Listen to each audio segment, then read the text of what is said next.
Falando sobre a segunda licitude, termo jurídico, isso para o âmbito do direito penal, que nos fala sobre certos fatores ou elementos que podem extrair uma conduta criminosa não criminosa, isso de acordo com determinadas condições. A nos referir quais são as situações em que um ato criminoso não é condenado. São em legítima defesa, no cumprimento de um direito, ou no cumprimento no exercício de um dever, ou de uma ordem de uma autoridade ou do dono do bem jurídico usado. Neste caso, só temos que estar no perigo se nós, por exemplo, premeditar essa ação. Não estamos diante da exclusão da licitude? Não, se a ação foi premeditada pelo um dos participantes no ato, não estamos mais diante de uma exclusão da licitude, mas sim a um crime que é punível no termo da lei, ainda possivelmente de 2 se a ação do crime que se pretende se realizar. Aí seremos punidos como um autor e o praticante do ato. É considerado legítima defesa. Um ato, uma tomada de um ato para repelir uma ação atual, ou seja, deve ser no momento. E não só elementos envolvidos, pode ser também defesa de um terceiro. Quais são os casos em que deve haver o consentimento da vítima para uma ação ilícita tornar-se legal? Bem, nesses sentidos, o consentimento da vítima, acho que o exemplo mais prático a ser dado seria alguns conhecem, outros não, então ninguém melhor do que ele para se apresentar. Boa tarde, bom dia, boa noite, de acordo com o fuso horário. Sérgio Santos, estudante de Ciências Criminais. Hoje, como já referi, vamos começar a falar das causas de exclusão da ilicitude. Antes de entrar concretamente nos artigos que justificam as causas de exclusão da ilicitude, gostaria de saber exatamente o que é que significa a frase exclusão da ilicitude. Bem, abordando sobre a exclusão da ilicitude, é um termo jurídico, isso para o âmbito do direito penal, que nos fala sobre certos fatores ou elementos que podem extrair a ilicitude do crime, ou seja, tornar uma conduta criminosa não criminosa, isso de acordo com determinadas condições. Deixa eu ver se eu entendi bem. Quer dizer que, consoante a esse termo exclusão da ilicitude, conseguimos retirar o facto ilícito de uma ação. Exatamente. Mesmo que a ação seja condenada pelo Código Penal angolano? Exatamente. Tá bem, então vamos ver isso aqui no nosso programa mais adiante. Com base a esta definição, para desmistificar ainda mais este assunto, levaremos em conta vários artigos que apontam as causas de exclusão da ilicitude, começando pelo artigo número 32 do Código Penal angolano, que tem como epígrafo estado de necessidade, que diz o seguinte: não é ilícito o facto praticado como meio adequado para afastar um perigo. Com base nesse artigo, o que é que podemos entender deste artigo? Esse artigo traz exatamente um apoio, um suporte àquilo que me perguntaste anteriormente, a nos referir quais são as situações em que um ato criminoso não é condenado, que são as que acabaste de referir, que são em legítima defesa, no cumprimento de um direito, ou no cumprimento no exercício de um dever, ou de uma ordem de uma autoridade. Com base a esse artigo, no seu ponto final, quando eu acabei de ler, ele especifica que tem que ser uma causa com base adequada para afastar um perigo. Neste caso, só temos que estar no perigo se nós, por exemplo, premeditar essa ação. Não estamos diante de uma causa de exclusão da ilicitude? Não, se a ação foi premeditada pelo um dos participantes no ato, não estamos mais diante de uma exclusão da ilicitude, mas sim a um crime que é punível no termo da lei, ainda possivelmente de 2 se a ação do crime que se pretende se realizar. Aí seremos punidos como um autor e o praticante do determinado ato. Ok. Agora, nesta mesma senda, enquadra-se o artigo número 31 do referido Código Penal angolano, que tem como epígrafo legítima defesa, que diz o seguinte: constitui legítima defesa o facto praticado como meio necessário para repelir a agressão atual. Como assim? Como é que podemos entender este artigo de forma clara e mais específica? Pois bem, em legítima defesa, é considerado legítima defesa um ato ou uma tomada de um ato para repelir uma ação atual, ou seja, deve ser no momento. E não só dos elementos envolvidos, pode ser também defesa de um terceiro. Como assim? Por exemplo, na rua, ver que alguém está sendo assaltado, tens por obrigação poder ajudar esta pessoa, podendo também ocorrer num crime de omissão de auxílio.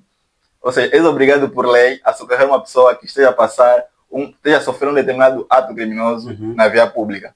Ainda assim seria legítima defesa, mesmo o ato não sendo diretamente para mim? Exatamente. A legítima defesa não serve só para autodefender-se, mas também para defender um terceiro. Ok. Agora, nesse caso de legítima defesa, uma pergunta muito pertinente é que os meus empregos na legítima defesa influenciam ou não influenciam nisso? Influenciam sim. Na legítima defesa, os meios empregos para afastar ou repelir a agressão devem ser proporcionais. Ou seja, devem ser... Você enfrentar o ato, por exemplo, vamos supor que seja um assalto, você não pode, durante o assaltante está com uma faca e você vir com uma pistola. Não, vai ser considerado crime isso devido aos meios. Tutela dos meios deve ser proporcionais. Ou seja, ele está com uma faca, você com uma faca. Ou ainda, se ele está com uma faca, você tem que desarmar, vamos supor que és um grande mestre em judo, está cheio de quedas, você vai ter que usar essas suas técnicas para repelir a agressão. Com base ao artigo número 32 do Código Penal, com o epígrafo conflito de dever, diz o seguinte: não é ilícito o facto de quem, em caso de conflito, no cumprimento de dever jurídico, sacrificar o dever de menor ou igual, menor ou superior ao dever sacrificado. Nesse caso, como é que se enquadra esse artigo? Bem, este artigo... A causa de exclusão de licitude, como é que esse artigo enquadra assim? Este artigo se enquadra em situações em que nós, como cidadãos ou como intervenientes no ato jurídico, devemos pôr na balança. Em situações em que precisamos salvaguardar um bem jurídico, mas consequentemente precisamos sacrificar um. Como assim? Ou seja, sabemos muito bem que na hierarquia dos bens jurídicos, o bem jurídico vida é o maior de todos. Sim. Então, vamos supor que estamos postos numa situação em que há uma criança presa num carro, no qual o carro está em chamas. Então, em virtude de salvar um bem maior, que é o bem-vida, possivelmente eu acredito que será necessário danificarmos o carro, que vamos encontrar o bem jurídico patrimônio. Mas será em virtude de salvaguardar um bem maior. É nisso que se enquadra a estado de necessidade. Quando, em virtude de salvaguardar um bem jurídico maior, temos que sacrificar um de menor importância. E, nesse caso, os meus empregos para satisfazer esse bem jurídico de maior necessidade, será que eles importam? Por exemplo, a criança está dentro do carro, com base ao exemplo que deste, né? A criança está dentro do carro, o carro começa a pegar chamas, a população vem e, claro que é lógico, seria o mais sensato partir os vidros do carro, tirar a criança e salvar o bem jurídico vida. Nesse caso, se antes de partir o vidro, eu chego, furo o pneu do carro, por exemplo, parto o pisca do carro, tento arrumar a porta, não dá, só assim que eu penso em partir o vidro. Todos esses bem danificados anteriormente, posso dizer de forma desnecessária, não nos atribuem alguma culpa ou licitude nesse caso de infração? Sim, neste caso, quando exercemos forças ou ações desnecessárias para salvaguardar o bem maior, ainda vai haver culpa na ação. Por quê? Como você me referiu, foram ações desnecessárias para salvar a criança.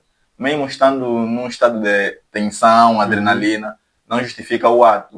O estado de necessidade se refere em práticas para salvaguardar o bem maior, mas em práticas necessárias. Acredito que nessa situação que você deu para salvar a criança, furar o pneu era completamente necessário. Ultrapassamos os meios necessários. Exatamente. Ainda dando continuidade, no artigo seguinte, neste caso, o 34, fala do consentimento da vítima. Eu queria saber quais são os casos em que deve haver o consentimento da vítima para uma ação ilícita tornar-se legal. Bem, nesses sentidos do consentimento da vítima, acho que o exemplo mais prático a ser dado seria intervenções cirúrgicas. Sabemos muito bem que muitas das intervenções cirúrgicas podem pôr em risco o bem maior que a vida. E nestes casos é necessário o consentimento do ofendido. Sabemos muito bem que há pessoas que, apesar de uma intervenção cirúrgica, preferem padecer de forma natural a arriscar a vida a fazer uma cirurgia. Então, eu penso que esse é o exemplo mais pertinente a ser dado.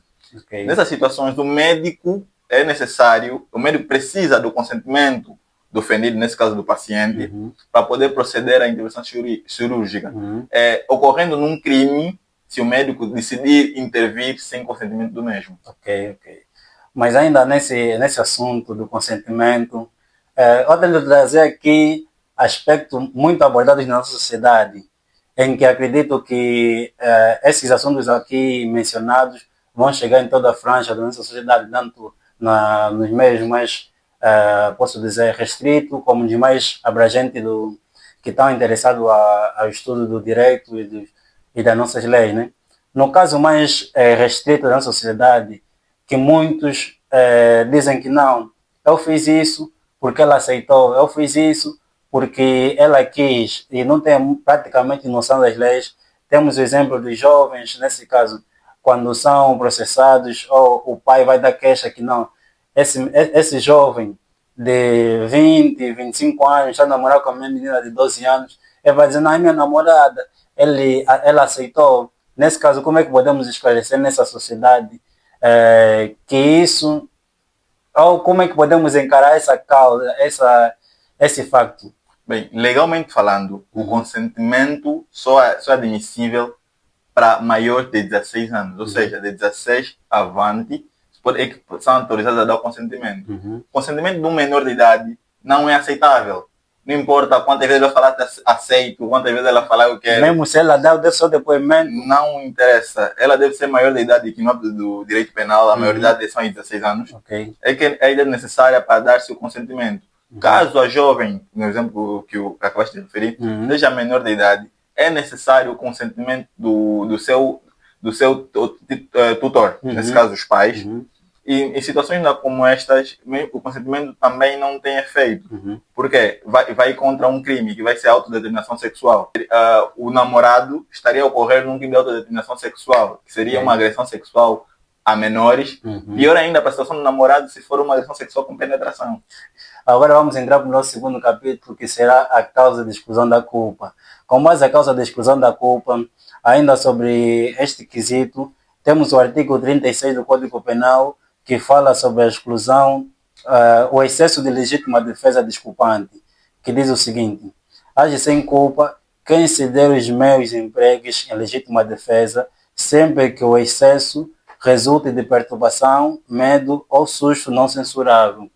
Agora, antes de abordarmos sobre um determinado texto, um determinado artigo, gostaria sempre que desse o respaldo ou de forma clara o que é que o determinado artigo se refere neste caso. Ou seja, está a se referir sobre a culpa.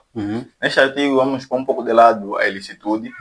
A culpa está a falar da determinação que levou à realização do ato. Se o indivíduo teve realmente culpa para tal acontecimento ou se simplesmente foi um mero participante no ato.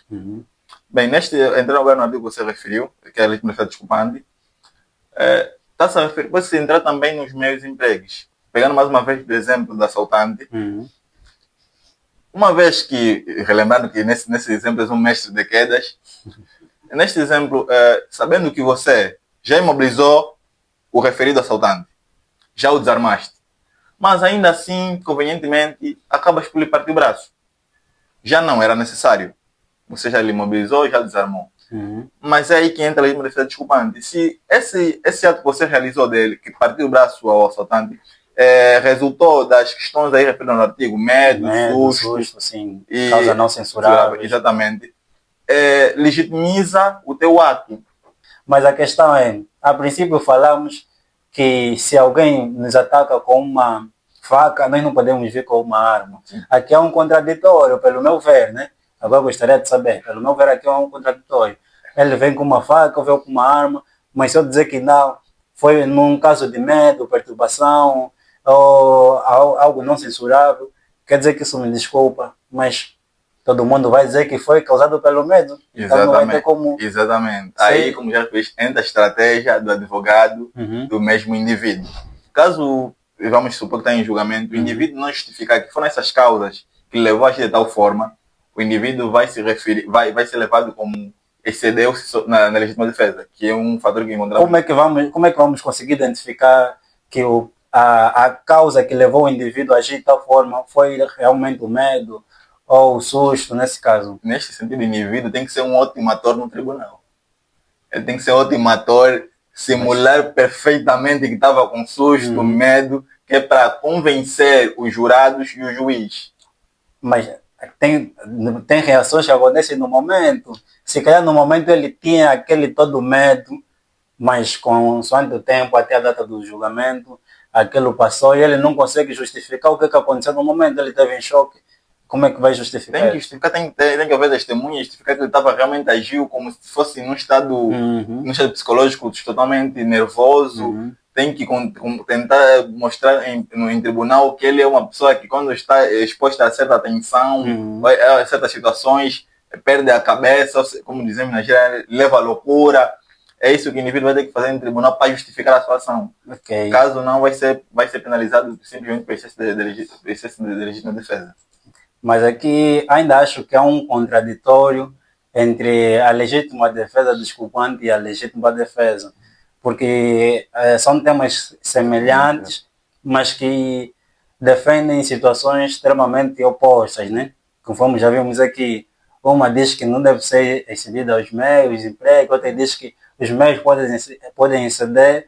Dando sequência ao nosso último artigo, que temos o conflito de dever desculpante, que está no artigo número 38 do Código Penal, que diz o seguinte: age sem culpa quem, no caso de conflito de deveres, cumprir um dever de menor valor e, em cumprimento deste dever, praticar um facto ilícito. Explica-nos concretamente o que é que podemos entender desse artigo.